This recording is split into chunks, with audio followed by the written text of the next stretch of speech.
The world was filled with gods and mortals, heroes and monsters.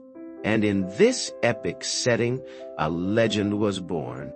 Not on a battlefield, not in a grand palace, but beneath the watchful gaze of a fiery sunset. It was here, my friends, that the story of Achilles began. A story not just of strength, but of vulnerability and a mother's desperate love. Thetis, a sea goddess, cradled her son Achilles. She knew the prophecy, a shadow cast over his future.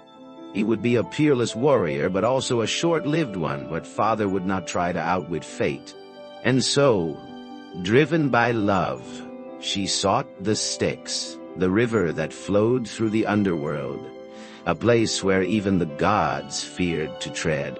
The Styx, a river of oaths, of power and of mortality, its waters held the secrets of forgotten souls. Thetis, undeterred, stood on the bank, the chill air doing nothing to cool her burning resolve. This was not just a river. It was her only hope of protecting her son from the clutches of a cruel fate. She plunged the child, his small body immersed in the dark liquid. Every second was a desperate bargain with fate.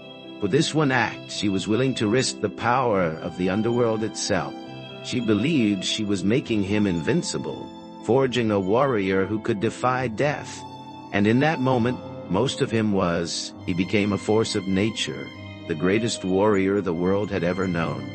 But the price, as with all bargains with fate, was that her love made him powerful and tragically flawed. He grew, honed by skill and the very essence of war. He was a living legend, spoken of in hushed whispers by friend and foe alike. His name alone was enough to strike fear into the bravest hearts of Troy. But what of that small part of him, the heel that had never tasted the waters of the Styx? It remained mortal,